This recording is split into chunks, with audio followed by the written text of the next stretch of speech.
Hola, buenas tardes. Bienvenidos a este nuevo webinar del Club de Excelencia en Sostenibilidad.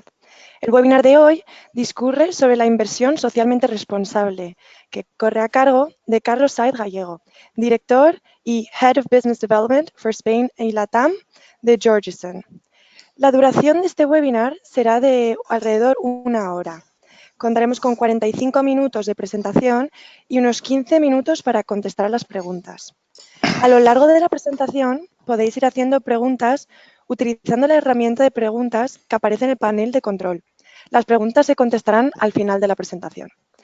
La grabación de este webinar estará disponible en la tendencia de Compliance de nuestra página web www.clubsostenibilidad.org. Además, en esta tendencia podréis encontrar toda la información actualizada sobre compliance, los últimos estudios y las últimas noticias. Carlos, muchísimas gracias por estar aquí hoy con nosotros y te doy la palabra. Muy bien, pues muchísimas gracias a todos primero por conectaros a este seminario, donde voy a hacer una breve introducción sobre el Observatorio de la Inversión Socialmente Responsable y luego sobre algunas tendencias en esta materia. Básicamente, lo que estoy intentando pasar la presentación, pero no funciona. Básicamente lo que he hecho es estructurar la presentación en cinco grandes bloques. El primero, donde voy a hacer una brevísima introducción sobre qué es el Observatorio de la Inversión Socialmente Responsable. Después hablaré sobre, digamos, una visión general sobre este movimiento. Explicaré cuáles son las principales tendencias en esta materia en la temporada de juntas de los Estados Unidos y luego explicaré por qué elegimos este mercado y por qué lo incluimos en el estudio de este año. Y después voy a tocar dos temas que se tocaron en el observatorio de este año, que son la evaluación del Consejo y la ciberseguridad. Vamos a ver, el Observatorio de la Inversión Responsable es una iniciativa que creamos el Club de Ciencia y Sostenibilidad y Georgeson hace pues, ya casi 4 años y medio, ¿no? Entonces, la idea que teníamos era crear pues un estudio que se convirtiera en referencia dentro del mercado español para identificar tendencias en la materia que estamos hablando hoy, ¿vale? Nosotros, ¿cómo trabajamos este observatorio? Pues básicamente tenemos una metodología que ya la llevamos contrastando durante las 4 ediciones que llevamos haciendo este estudio y básicamente lo que hacemos es, en primer lugar, tenemos siempre una reunión, Georgeson, el Club de Ciencia y Sostenibilidad, donde identificamos cuáles podrían ser los contenidos a incluir en cada una de las ediciones sobre las que vamos a trabajar. Una vez que tenemos identificadas esas tendencias sobre las que queremos hablar, lo que hacemos es identificar partners, ¿vale? Expertos en la materia que nos ayuden en el desarrollo de cada uno de los capítulos. Es decir, que aunque la coordinación del estudio es del Club de Ciencia y Sostenibilidad y Georgeson, sí que contamos con la ayuda de compañías externas que nos ayudan a desarrollar capítulos dentro de cada una de las ediciones. Validamos el contenido de estas propuestas que queremos incluir con un consejo asesor que está formado mayoritariamente por los directores de RSC, directores de comunicación de las empresas socias del Club de Ciencia y Sostenibilidad. Después, lo que hacemos es básicamente cada uno de los capítulos asignamos un responsable y después el consejo asesor vuelve a validar el contenido de cada uno de los capítulos y finalmente hacemos una presentación del estudio aquí en Madrid. En estas 4 ediciones que llevamos haciendo este estudio, pues hemos tocado diversos temas, ¿no? En la primera edición, que fue la que lanzamos en el año 2015, lo que hicimos básicamente fue, por un lado, analizar la importancia que tenía para los inversores institucionales las actividades de engagement con las compañías cotizadas españolas y analizar también cuáles eran las principales preocupaciones de estos inversores a la hora de pues, hacer el engagement con las compañías. Se incluyó un capítulo donde se hablaba de los fondos de pensiones de empleo en España y, por supuesto, se incluyeron casos de estudio. En la segunda edición, que fue la del año 2016, ahí lo que hicimos básicamente fue una encuesta con compañías del IBEX 35 para ver cómo estaban abordando el engagement con los inversores socialmente responsables aquí en el mercado español. Después tocamos un tema que está de máxima actualidad, que es el mercado de los bonos verdes. Y luego incluimos un capítulo sobre los fondos ISR en Europa y en España. En la tercera edición del año 2017 incluimos un tema muy interesante sobre la inclusión de objetivos extrafinancieros en los esquemas retributivos. Para esto contamos con la ayuda de Willis Tower Watson. Incluimos también un capítulo relativo a la diversidad de género en las compañías del IBEX 35. Aquí contamos con la ayuda de Woman CEO. Incluimos un capítulo sobre los roadshows extrafinancieros y hablamos también sobre el cambio climático y los objetivos de desarrollo sostenible y las perspectivas del inversor. Y por último, en la edición que presentamos el pasado mes de octubre en Madrid, en la sede del Instituto de Empresa, incluimos los siguientes temas. Analizamos las tendencias de la inversión responsable en el mercado americano. ¿Y por qué? Bueno, pues básicamente porque, como vamos a ver más adelante en la presentación que voy a hacer, el mercado americano es el origen de la inversión responsable y digamos que siempre ha estado bastante más avanzado que el mercado europeo, en concreto el mercado español, en estos temas. Con lo cual nos parecía interesante ver qué es lo que estaba pasando allí, porque la experiencia nos dice que cosas que pasan en el mercado americano en esta materia, al final siempre acaban llegando al mercado europeo o al mercado español. Incluimos un capítulo sobre ciberseguridad muy interesante y de hecho en esta presentación que voy a hacer al final he incluido un caso práctico. Bueno, no es un caso práctico, realmente es un vídeo que os vamos a hacer llegar cuando terminemos esta presentación sobre una iniciativa que hizo Endesa. Bueno, Endesa básicamente lo que hizo fue concienciar a los familiares de empleados de la compañía sobre la importancia de tener entornos seguros en las redes sociales, ¿vale? Y cuando veáis el vídeo vais a entender el porqué. Después incluimos un capítulo sobre la evaluación del consejo y los nuevos perfiles requeridos en los consejos de administración. Y, por último, incluimos un capítulo sobre salud y seguridad laboral. En definitiva, como veis, en estos 4 años hemos tocado temas de máxima actualidad y yo creo que hemos cumplido hasta ahora el objetivo de bueno, pues intentar incluir aquellos temas que desde el punto de vista de negocio, desde el punto de vista que son importantes también para los departamentos de responsabilidad corporativa, las direcciones de comunicación, las direcciones de relaciones con inversores, que sirva un poco como de antena para ver pues dónde están poniendo el foco los inversores.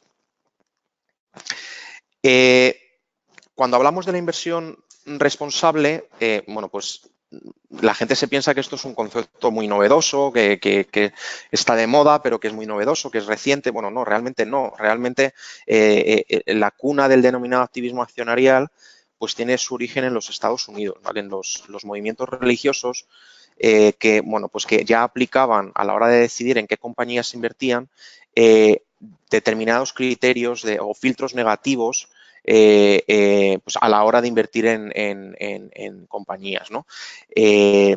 Por ejemplo, no invertían en compañías que tuvieran intereses en sector armamentístico o en compañías que estuvieran relacionados con el sector del juego o con el tabaco o que estuvieran relacionados con empresas armamentísticas con intereses en Vietnam. Esto, sobre todo en los Estados Unidos, como sabéis, pues tuvo bastante importancia. En definitiva, en el gráfico que veis aquí, bueno, yo lo que he hecho es incluir algunos hitos, ¿no? Que desde el punto de vista de la inversión responsable pues habría que tener en cuenta, ¿no? No vamos a entrar en detalle en ninguno de ellos porque seguramente muchos los conocéis, ¿vale? Pero quizás el tema más importante y de máxima actualidad ahora mismo, sobre todo en España, es que, como sabéis, entró en vigor recientemente, a finales del año 2018, la Directiva de Información No Financiera. Y esto realmente, que puede parecer un tema puramente de reporting, que lo es, pues tiene un impacto directo en las juntas de accionistas, por ejemplo, de este año en España. Hasta ahora, si vosotros cogíais el orden del día de las juntas de accionistas de compañías cotizadas españolas, pues básicamente lo que se incluían eran temas financieros, presentación de cuentas, reelección de auditor y temas de gobierno corporativo, ¿vale? Todo lo que tenía que ver con reelección de nombramiento de consejeros, retribuciones del consejo de administración, ampliaciones de capital, etcétera. ¿Qué es lo que ha pasado este año? Pues que este año las compañías tienen que incluir un punto, como un punto aparte en el orden del día de la Junta, la aprobación, ¿no?, de la información de tipo social o ambiental de la compañía, ¿vale? Entonces, digamos que esto cambia un poco el paradigma o cómo se estaban desarrollando los temas a día de hoy, porque al final esto va a poner el foco en los temas sociales y ambientales, porque tradicionalmente hasta ahora en el mercado español, el mercado europeo, pues los inversores, digamos, activos o ESG o socialmente responsables estaban focalizando su actuación en los temas de gobierno corporativo, que al final son los que se estaban llevando a aprobación a la Junta, ¿vale? Con lo cual, este es un tema a tener en cuenta en los próximos años. Como decía antes, en Estados Unidos nace este movimiento, ¿vale? Y con el paso del tiempo, ¿qué es lo que ha pasado? Bueno, pues que estas congregaciones religiosas de las que hablábamos antes, o estos fondos de pensiones también, están empezando a aplicar, no solo a aplicar filtros negativos, sino incluso a ser activistas a la hora de exigir determinadas cosas que tienen que ver con temas sociales, que tienen que ver con temas ambientales en las juntas de accionistas. Vamos a ver más adelante cómo funciona el mercado americano en este sentido y por qué en el orden del día de las juntas de accionistas del mercado norteamericano pues es bastante común ver cómo se incluyen por parte de los inversores asuntos relativos a cambio climático, diversidad, protección de datos, etcétera. Aquí tenéis dos ejemplos, ¿vale? En este caso, las hermanas benedictinas de Baltimore, ¿vale? Que son accionistas de Google y que en su día incluyeron un punto adicional en el orden del día de la Junta de Google, donde les exigían específicamente que dieran más información sobre sus actividades de lobby a nivel internacional, ¿vale? En el ejemplo de la derecha tenéis las hermanas de San Francisco de Filadelfia, que bueno, sea a simple vista el nombre puede parecer pues que son unas monjitas muy buenas y muy, bueno, pues muy bondadosas, pero que tienen posiciones en la mayoría de las principales compañías cotizadas americanas y que utilizan bueno, pues eso, la posición que tienen estas compañías para intentar cambiar el governance y intentar cambiar las prácticas de responsabilidad corporativa de las compañías donde invierten. Realmente la inversión responsable ha dejado de ser una actividad de nicho, porque hasta hace unos años pues esto realmente era un nicho, es decir, había muy poquitos inversores que utilizaban criterios ESG o criterios de inversión responsable a la hora de invertir. Era un tema, digamos, residual, pero bueno, no muy grande. ¿Y qué es lo que ha pasado? Bueno, pues en este gráfico que veis aquí tenéis un gráfico que elabora la Global Sustainable Alliance, que es una alianza que incluye a los principales inversores institucionales, digamos, activos en temas de responsabilidad corporativa, de gobierno corporativo. Elabora cada 2 años un informe donde hace una estimación de cuántos activos están gestionados con criterios ESG, ¿vale? Yo supongo que esta organización publicará su próximo informe a mediados del año 2019, por eso, como veis en el gráfico, los datos del 2018 están con un interrogante, pero según los últimos datos disponibles de esta organización, aproximadamente el 25% de los assets a nivel mundial ya son gestionados con criterios ESG. ¿Esto qué quiere decir? Pues que cada vez hay más inversores que aplican estos criterios a la hora de decidir si invierten o no en una compañía. Incluso hay inversores que tienen como objetivo que el 100% de sus inversiones se sigan con estos criterios. Y os pongo el ejemplo de Norges, que hace un par de años hizo pública su intención de que que el 100% de sus assets gestionados tuvieran en cuenta estos criterios, ¿vale? Fijaros, este es un gráfico donde se ve un poco cuántas compañías del mercado americano, aquí no he incluido el mercado español, solo he incluido el mercado americano, cuántas compañías hacían de las 500 mayores en los Estados Unidos, incluían reporte no financiero o reporte de sostenibilidad, ¿vale?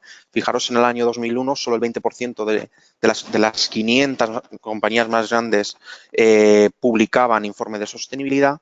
Y como veis, con el paso del tiempo, en el año 2017, que es el último dato disponible del que dispongo aquí, el 85% de esas 500 compañías elaboran un informe de sostenibilidad. ¿Esto qué nos dice? Pues bueno, pues básicamente hay una presión no solo del regulador, ¿no?, pero sino incluso del mercado para que las compañías hagan reporte sobre cómo manejan los asuntos extrafinancieros, ¿vale? Entonces, esto va a ir a más y seguramente cuando veamos los datos 2018-2019, pues veremos que este porcentaje incluso será mayor y al final llegaremos casi al 100% de las compañías del mercado americano. Otro de los temas que están haciendo que la inversión responsable deje de ser un asunto emergente y pase al mainstream de los mercados de capitales es el boom de los bonos verdes.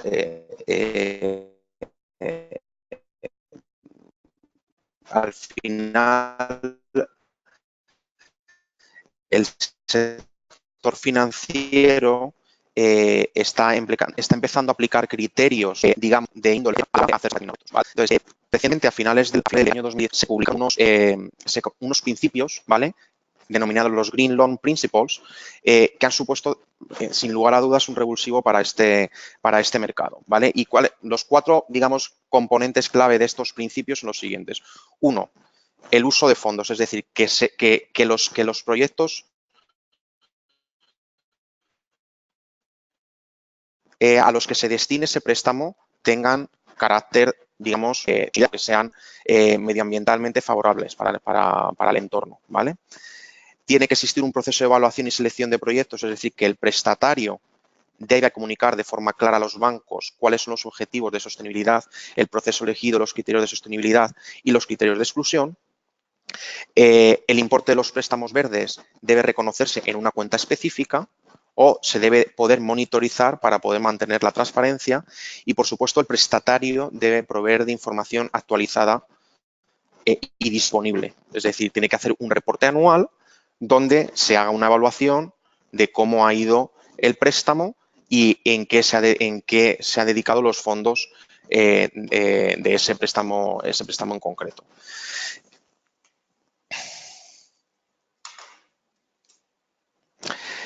Las gestoras en el mercado español, si bien es cierto que en los últimos años bueno, pues ha ido creciendo de manera exponencial, digamos que todavía estamos un poquito a años luz de los mercados anglosajones y de los mercados escandinavos, ¿no?, donde bueno, pues estos temas están un poquito más desarrollados, ¿no? Pero aquí os pongo un ejemplo, ¿vale?, de cómo una gestora de activo doméstica está empezando a incorporar criterios ESG en su filosofía de inversión. Como sabéis, Fonditel es la gestora propiedad del grupo Telefónica, ¿vale? Y de acuerdo a los últimos datos disponibles, aproximadamente el 4,5% de su cartera total está gestionada con criterios sostenibles. Es decir, 175 millones de euros de un total de 3.900 millones, ¿vale?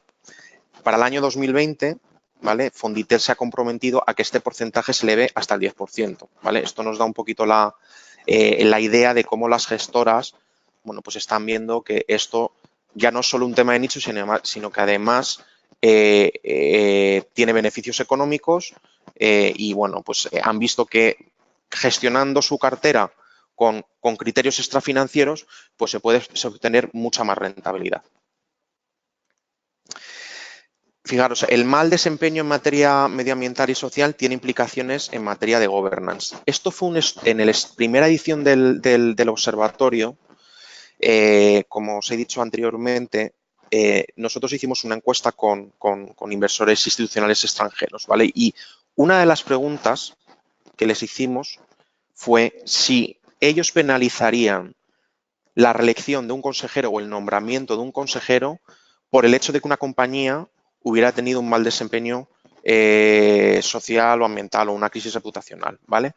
Entonces, desde Georgeson, nosotros ya hemos visto en la temporada de juntas del año pasado, y supongo la de este año comienza en un par de semanas, pero el año pasado ya vimos cómo determinados inversores, por ejemplo, Lixo, que es un inversor francés, o Calvert, que es un inversor activista en temas de sostenibilidad muy potente en los Estados Unidos, empezaron a votar en contra de la reelección de los presidentes de las comisiones de auditoría o de los presidentes de la comisión de nombramientos que estaban a reelección. Y, bueno, aunque es un tema residual, de momento, sí que estamos viendo que es un tema que está empezando a crecer con el paso del tiempo. Y esto que pasaba en los Estados Unidos o que pasa en los Estados Unidos, pues bueno, pues está llegando al mercado español. Con lo cual, bueno, es un toque de atención y también nos demuestra efectivamente que este observatorio es una antena para identificar estas tendencias que, bueno, pues que en otros mercados son bastante comunes y que aunque en el mercado español no lo sea, pues con el paso del tiempo se está empezando a convertir en una realidad.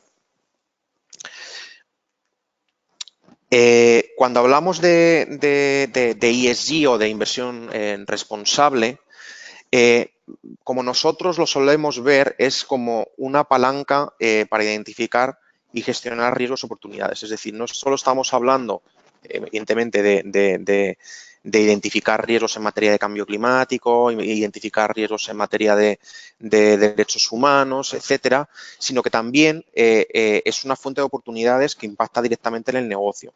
Por ejemplo, estamos hablando de cómo compañías pues se meten en el negocio de las energías renovables o de la eficiencia energética y cómo eso impacta directamente en la cuenta de resultados, con lo cual no estamos hablando solo de la parte mala o de la parte de los riesgos, sino cómo esto puede ayudar a la cuenta de resultados, ¿no? Entonces, básicamente, como los inversores lo ven, es cuando hablan de ESG, es uno, cómo está gestionando la compañía el trato a los empleados, cómo se gestiona la cadena de suministro, cómo se genera confianza con los grupos de interés y cómo se responde a los retos del cambio climático, ¿vale? Y cómo se gestiona el gobierno corporativo de la compañía, ¿no? Los asuntos relativos al consejo de administración. Hay una cierta confusión, ¿sabes?, con el tema de ESG, SRI. Realmente cuando los inversores hablan de SRI, están hablando solamente de los temas sociales ambientales aplicado a los mercados de capitales. Cuando se habla de las tres patas, de la E, de la S y la G, el denominado ESG, pues no solo se incluye la parte social ambiental, sino que se incluye también la parte de gobierno corporativo. Como decía antes, uno de los temas que incluimos en el observatorio de este año fue cuáles eran los principales temas de preocupación de los inversores institucionales en materia social ambiental en la temporada de juntas en los Estados Unidos. ¿Y por qué incluimos esto? Bueno, pues básicamente, como os decía antes, es porque nos parecía interesante ver cuáles eran las tendencias del mercado norteamericano, de la temporada de juntas del mercado norteamericano, porque estamos convencidos de que muchas de estas van a llegar al mercado español, al mercado europeo. De acuerdo a las reglas de la Securities and Exchange Commission americana, los accionistas que posean más de $2.000 en acciones o el 1% de la compañía durante un año pueden incluir un punto del orden del día en la junta accionista. ¿Esto qué quiere decir? Bueno, pues que, como os decía antes, estas congregaciones religiosas o bueno, que suelen tener posiciones de entre el 1, entre el 2, 3%, pues están capacitadas, ¿vale?, para incluir aquellos temas que desde su punto de vista pueden ser fuente de preocupación y sobre todo que pueden ayudar a cambiar el governance o el modelo de responsabilidad corporativa de la compañía. Entonces, echándole un vistazo a qué es lo que ha pasado en el mercado americano, lo que hemos visto es que básicamente los 4 temas o las 4 grandes grupos de resoluciones incluidas por inversores activistas en el mercado americano tienen que ver con diversidad de género o diversidad en su sentido más amplio, tienen que ver con temas de cambio climático, tienen que ver con temas de seguridad cibernética y tienen que ver con temas de lobby, que como algunos de vosotros sabéis, los temas de lobby en el mercado americano son críticos, son muy importantes porque las compañías tienen que hacer un disclosure, ¿vale?, una revelación de información sobre la cantidad de dinero que dan a partidos políticos, ¿vale? Entonces, como sabéis, en España está prohibido, ¿vale?, que las empresas hagan este tipo de donaciones o de transferencia de fondos a partidos políticos, pero en el mercado americano sí es posible siempre y cuando se haga un disclosure adecuado, ¿vale? Entonces, sí que hay muchos inversores que están empezando a demandar en las compañías un disclosure mayor sobre este tipo de gastos que, como sabéis, son gastos un poquito delicados y por eso se exige mayor transparencia. Entonces, vamos a ver cada uno de ellos un poquito por encima. No voy a entrar en muchísimo detalle, pero sí que me gustaría que vierais, pues eso, qué tipo de resolución sobre todo y cuál es el grado de apoyo que han tenido en los Estados Unidos, ¿vale? Vamos a ver, los temas de diversidad en los Estados Unidos y, bueno, ya también en Europa, pero sobre todo en los Estados Unidos, cuando se habla de diversidad, no solo estamos tocando los temas de diversidad de género, ¿vale? Allí se habla de diversidad como un concepto muchísimo más amplio que tiene que ver, por ejemplo, con la inclusión de personas de minorías étnicas, etcétera. O sea, es un concepto que no solo está relacionado al género. En el gráfico que veis en esta diapositiva podéis ver un poco la evolución en línea azul. La línea azul nos indica el número de propuestas de accionistas relativas a diversidad que se han incluido en el orden del día de la Junta en el mercado americano, que ha tenido una tendencia ascendente desde el 2015 a 2017, ¿vale? Como veis, pasa de 6 a 13 y luego en el 2018 ha bajado a 10. Y en verde tenéis el promedio, el porcentaje de apoyo medio a estas propuestas, ¿vale?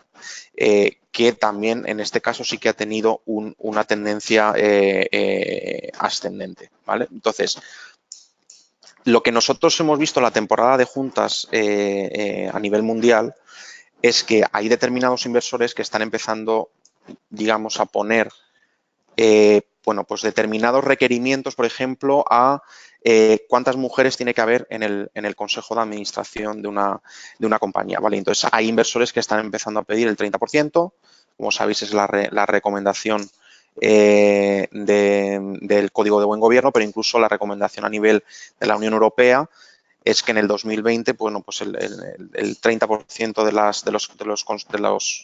los asientos que hay en el Consejo de Administración pues estén ocupadas por mujeres, ¿no? Entonces, ya hay inversores como BlackRock, Allianz, Standard Life, ¿vale?, que están empezando pues a pedir estos porcentajes incluso antes de que llegue el año 2020. ¿Y qué es lo que hacen estos inversores cuando no ven que las compañías llegan a ese porcentaje? Pues están empezando a votar en contra de la reelección del presidente de la Comisión de Nombramientos. ¿Por qué? Porque entienden que el presidente de la Comisión de Nombramientos es el responsable de cuidar este tipo de temas, ¿no? Los temas de diversidad y de presencia de mujeres en el Consejo de Administración. Los temas de medio ambiente y de cambio climático, bueno, pues esto sí que es un tema que, como todo lo relativo a cambio climático, pues evidentemente ha sido, digamos, el gran tema en el mundo de la inversión responsable. En este gráfico podéis ver el porcentaje de resoluciones medioambientales aprobadas y el porcentaje de apoyo medio, ¿vale?, que han recibido cada una de ellas, ¿vale? En el año 2018 podéis ver cómo el 15% de todas las resoluciones que se presentaron por parte de accionistas para llevarlas a la Junta fueron aprobadas, es decir, tuvieron más de un 50% de apoyo, con lo cual, desde este punto de vista, podemos ver cómo en los temas de cambio climático, yo creo que en los próximos años llegarán al mercado europeo y yo estoy convencido que empezaremos a ver en el orden del día este tipo de resoluciones.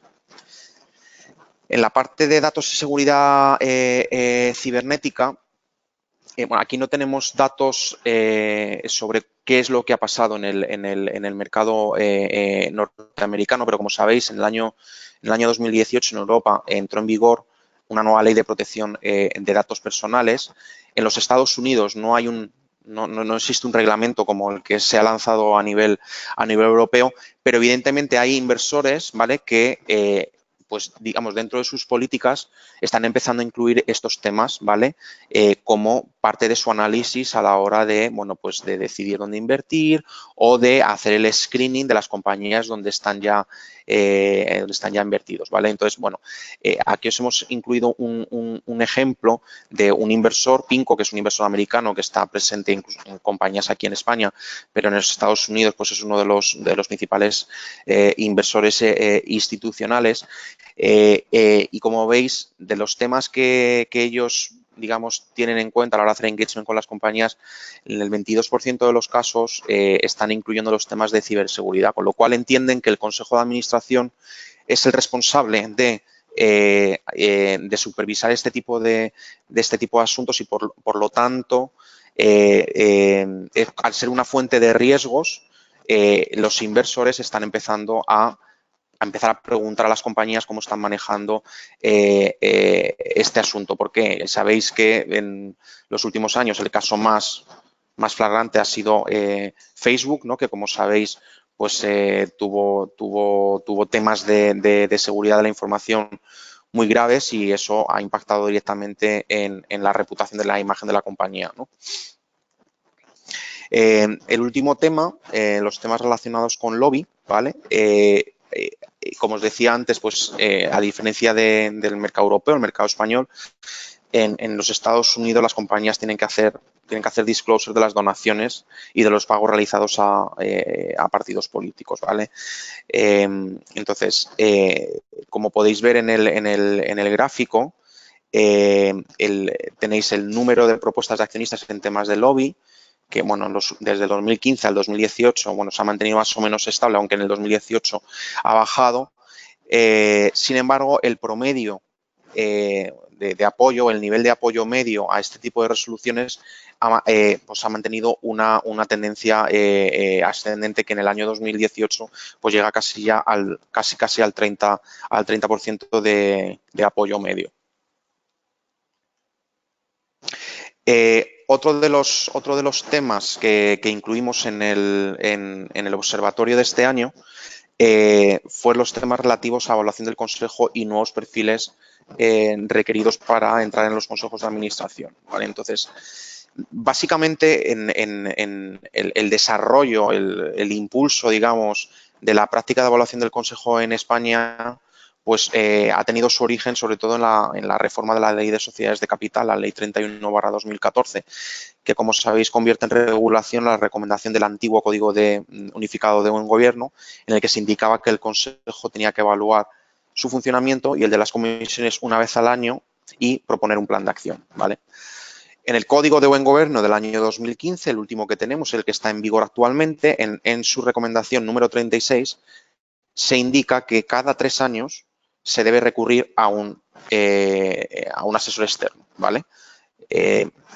Digamos que en los últimos años hemos visto cómo las compañías cotizadas españolas pues están empezando a aplicar esta recomendación del Código Unificado y básicamente la recomendación número 36 del Código de Buen Gobierno fija en 3 ámbitos clave los contenidos de la evaluación, ¿vale? El primero y más importante es el funcionamiento del Consejo, es decir, cuál es la dinámica del Consejo, cómo interrelaciona con el management, etcétera. Después, la estructura del Consejo de Administración en sí, es decir, no solo del Consejo, sino incluso de las comisiones del Consejo. Y por último, lo más importante, y esto tiene un impacto directo en los perfiles que se requieren para ser consejero, es la composición y los perfiles del Consejo de Administración. Digamos que estas son, desde el punto de vista del Código de Gobierno, los 3 ámbitos clave que tiene que incluir la evaluación del Consejo de Administración. Normalmente este tipo de procesos, bueno, pues digamos que no suelen ser no bien recibidos, sino que cuando a uno le tienen que evaluar, pues al final incomodan, ¿no?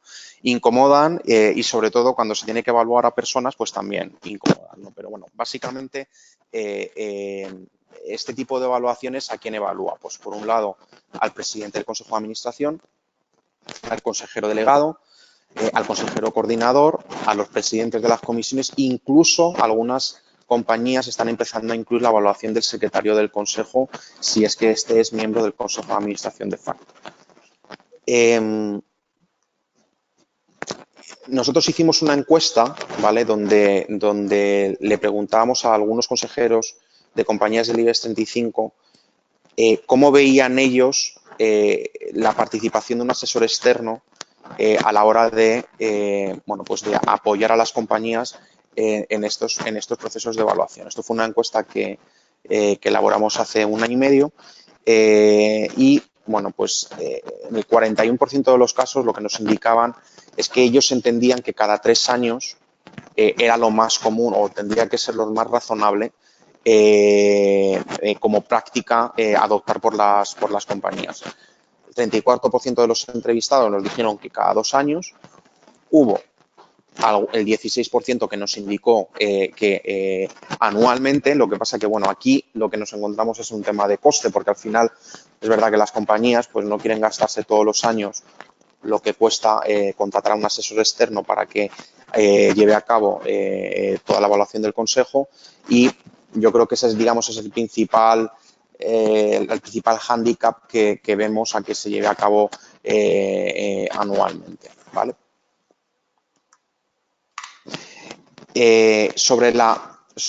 Hicimos también otra pregunta sobre si era recomendable o no contar con un asesor externo en este tipo de procesos, ¿no? Y bueno, pues en este caso el 71% nos indicó que era totalmente recomendable, que lo veían bien, básicamente porque le otorgaba independencia al proceso. No es lo mismo que se haga una autoevaluación por parte de la compañía con una serie de cuestionarios, que te llegue una persona de fuera y que haga un proceso estructurado para poder evaluar y por supuesto, poder elaborar un plan de acción después de esa evaluación. ¿Qué es lo que suele contener este tipo de evaluaciones? Bueno, pues básicamente en este gráfico he intentado resumir lo que desde nuestro punto de vista pues debe abordar esta evaluación, ¿no? El primero es el funcionamiento interno del Consejo de Administración. Luego, cuál es la adecuación de la estructura de las comisiones a las necesidades de las compañías. Luego, si se ejercen las funciones que desde el punto de vista de la normativa interna o externa tiene o requiere el Consejo de Administración. Cuál es el nivel de involucración y de compromiso de los consejeros. Un tema muy importante es la revisión de matriz de competencias. Hay muchas compañías que todavía no tienen una matriz donde se detalle en las competencias del Consejo de Administración y de cada uno de los consejeros, y muchas veces lo que se hace es que se aprovecha la evaluación pues para poder configurar esta matriz. Esta matriz, que os puede parecer un tema pues, bastante sencillo, no lo es, y sobre todo porque además cada vez hay más inversores que están empezando a pedirle esto a las compañías. Cuando se reúnen con ellas, lo primero que les dicen es: oye, ustedes tienen una matriz de competencias para ver cuáles son las competencias que requiere el Consejo de Administración. ¿Cómo hacen ustedes el recruiting de los consejeros si no tienen esa matriz previamente establecida? Luego, hay otro tema que también se debería incluir en la evaluación, y es la involucración del Consejo en procesos clave, ¿vale? Y entonces aquí estamos hablando, por ejemplo, de que el Consejo se involucre no solo en la elaboración del plan estratégico, que es un tema, por supuesto, competencia del Consejo de Administración, sino en otros procesos clave de la compañía, como puede ser, por ejemplo, el proceso de sucesión del consejero delegado o incluso del presidente, ¿no? O cómo se supervisan los riesgos en materia ESG, ¿no? Entonces, al final es importante ver cuál es el rol que tiene el Consejo de Administración en este tipo de procesos, porque incluso además es que los inversores están cada vez más preocupados sobre si al final el Consejo de Administración está ejerciendo estas labores de supervisión. Otro tema importante es cómo interactúa el Consejo de Administración con el management. Al final es, oye, ¿cómo tus consejeros tienen acceso a la primera línea directiva o al final se hace todo a través del consejero delegado o del presidente de la compañía? ¿Vale? Y por último, es cómo interactúa el Consejo con los inversores y asesores de voto. Aquí hay un asunto, digamos, que ha cobrado importancia a lo largo de los últimos años y es cómo el Consejo puede estar involucrado en el engagement o en la relación con los inversores y con los asesores de voto. ¿Qué es lo que están haciendo algunas compañías? Pues básicamente lo que están haciendo es que a través del consejero coordinador o incluso del presidente de la Comisión de Nombramientos y Retribuciones vayan a ver a los inversores y acompañen al equipo de Secretaría General o de Relaciones con Inversores para que, bueno, pues cuando se planteen determinados temas que tengan que ver, por ejemplo, con retribuciones, bueno, pues que al final hay muchos inversores que quieren ver cuál es el rol que tiene el Consejo de Administración en este tipo de procesos. Recientemente hemos tenido el caso de un inversor que es Legal & General, es uno de los principales inversores que están en la mayoría de las compañías cotizadas españolas y la pasada semana nos mandaba un correo en el que nos decía que solo se va a reunir con las compañías si llevan a un miembro del Consejo de Administración a la reunión, ¿vale? Con lo cual, esto te da un poco la idea de cómo se están, bueno, pues cómo quieren hacer el engagement los inversores y cómo quieren ver que el Consejo de Administración está involucrado.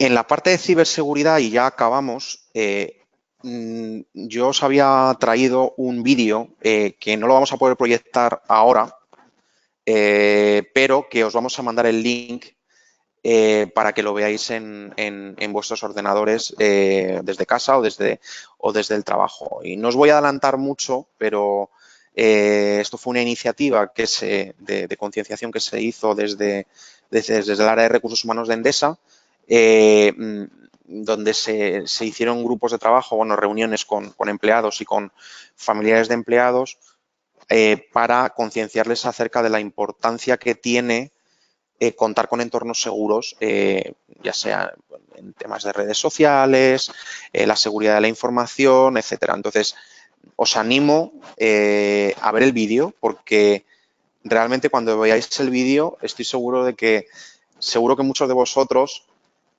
habéis hecho cosas que aparecen en ese vídeo y os van a hacer pensar, bueno, pues la próxima vez no volverlo a hacer. También me gustaría decir que los asuntos relativos a ciberseguridad y en base a la experiencia que tenemos desde George son, bueno, pues ayudando a compañías en el engagement con sus inversores, es un tema recurrente de los inversores donde se pregunta cómo está abordando la compañía estos temas y sobre todo cómo está involucrado el Consejo de Administración para supervisar este tipo de riesgos, ¿vale? Y esto sería la presentación que he preparado y ahora estoy, por supuesto, abierto a todas las preguntas que me queráis hacer o dudas que os hayan surgido después de la presentación. Bueno, Carlos, muchísimas gracias por la presentación. Así es, el link al vídeo que colgó Endesa lo haremos llegar a todo el mundo, así como el link a la grabación para que la gente pueda volver a ver el vídeo y ver o sea, pequeñas partes que a lo mejor quieren volver a escuchar. Mm. Pues ahora pasaremos al turno de preguntas. Lamentamos informarte que no podremos contestar todas las preguntas, pero intentaremos seleccionar las más relevantes y las que no se hayan contestado se podrán enviar luego a mi mail y los intentaremos contestar posteriormente. La primera pregunta, así en general, en España, ¿cuál crees que es el estado de la ISR? Vamos a ver, yo creo que en los últimos años se ha mejorado bastante, pero si lo comparamos con los mercados anglosajones, los mercados escandinavos, pues estamos un poquito a años luz. Si tú miras, por ejemplo, las grandes gestoras españolas, ¿cuántas de ellas tienen colgada en su página web una política de voto, una política de inversión responsable? Pues te vas a llevar una sorpresa y vas a encontrar muy poquitas, casi ninguna. Hay alguna, pero incluso la más grande a nivel estatal, a nivel de España, no tiene una política colgada en su página web. Eh, si tú te coges las principales inversores institucionales extranjeros a nivel internacional, inversores americanos, inversores franceses, por ejemplo, pues un porcentaje muy elevado tienen estas políticas colgadas, con lo cual quiere decir que pues tienen esa inquietud o tienen un mandato de su consejo de administración de aplicar esos criterios a la hora de invertir. Por otro lado, yo creo que otro de los temas pendientes en el mercado español es el inversor retail, o sea, el inversor particular. Y yo creo que hay una fuente de oportunidades. ¿Por qué? Porque los denominados millennials, ¿no? La gente, los jóvenes que dentro de un par de años se van a incorporar al mercado laboral o ya se están incorporando al mercado laboral, tienen otra serie de valores, ¿no? Y yo creo que ellos a la hora de invertir en una compañía sí que tienen en cuenta criterios, digamos, de responsabilidad corporativa. No les gusta invertir en una compañía que trata mal a sus empleados o que no tiene mujeres en la cadena de mando, etcétera. Con lo cual, yo creo que ahí se abre una ventana de oportunidad y yo creo que las gestoras tienen que empezar a ofrecer productos donde se empiecen a tener en cuenta este tipo de temas, ¿vale? Porque estoy seguro que esto va a ser una demanda que va a crecer con el paso del tiempo. Bueno, muchas gracias, Carlos. A ver, la siguiente pregunta. ¿Cuáles son los perfiles que demandan los consejos de administración? Bueno, esto es una pregunta complicada, pero bueno, vamos a ver. No hay un perfil, o sea, a ver, no hay un perfil idóneo porque evidentemente depende de la compañía, depende del sector en el que se desenvuelve, pero hay un tema que yo creo que sí que las compañías están empezando a mirar mucho y esto tiene que ver pues con todos los escándalos que ha habido a nivel internacional, ¿no? Incluso en España tenemos casos de gente que no ha tenido un comportamiento ético, digamos, ¿no? Yo creo que a la hora de seleccionar un consejero, independiente de los skills, de la parte técnica, sí que el componente ético, ¿no? O el componente de cómo esa persona ha actuado a lo largo de su carrera profesional, pues yo creo que tiene bastante impacto porque al final una compañía no quiere tener en su consejo de administración pues un consejero que ha tenido problemas de diversa índole o que ha actuado de una manera, digamos, no adecuada. No le interesa porque es un foco de riesgos, ¿no? Entonces, eso por un lado. Es verdad que cada vez más las compañías cotizadas exigen perfiles con un componente tecnológico. ¿Por qué? Bueno, pues como todos sabéis, el mundo tecnológico pues crece a una velocidad vertiginosa y evidentemente esto lo que hace es que las compañías requieran que algunos de sus consejeros pues tengan pues eso, expertise en las áreas relativas a innovación, a tecnología, etcétera. Ya, gracias. Otra pregunta es, ¿qué necesitan los inversores de cara a evaluar los riesgos de sus inversiones en materia de cambio climático? Cuando evalúan estos riesgos, ¿incluyen también cuestiones de biodiversidad y capital natural? Vamos a ver, los inversores a la hora de evaluar el desempeño de una compañía, lo primero que hacen es analizar la información pública, ¿vale? Y eso qué quiere, bueno, al final las compañías en sus páginas web tienen que incluir toda aquella información sobre los desempeño en las diversas materias, en este caso cambio climático, pues que no solo cuente con una memoria de sostenibilidad, sino que, pues que dentro del apartado correspondiente haya un tema de la política de cambio climático. O sea, al final, lo primero que van a hacer es analizar la información pública. En segundo lugar, lo que suelen hacer es ver si la compañía ha tenido algún tipo de incidente en temas de cambio climático, ¿vale? Entonces, los inversores tienen herramientas de screening para identificar crisis reputacionales en esa materia. Si no encuentran la información o tienen dudas sobre un determinado tema, ya sea cambio climático o sea otro tema, ahí es cuando se suelen poner en contacto con la compañía, ¿vale? Entonces, hay dos tipos de compañías. Las compañías que tienen un enfoque reactivo, es decir, esperan a que el inversor les contacte porque tengan... Y están las compañías que tienen un enfoque más proactivo, es decir, que se cogen la maleta y se van a ver a los inversores para explicarle pues, su política de sostenibilidad, su política de cambio climático, los temas de gobierno corporativo, etcétera. Respecto al... bueno, porque eran dos preguntas. Los temas de biodiversidad, o sea, por un lado están los temas de cambio climático, yo creo que son temas que están relacionados, pero son conceptualmente son diferentes, aunque pues están interrelacionados. La pregunta, si los tienen en cuenta, por supuesto que sí, dependiendo del sector en el que en el que la compañía trabaje.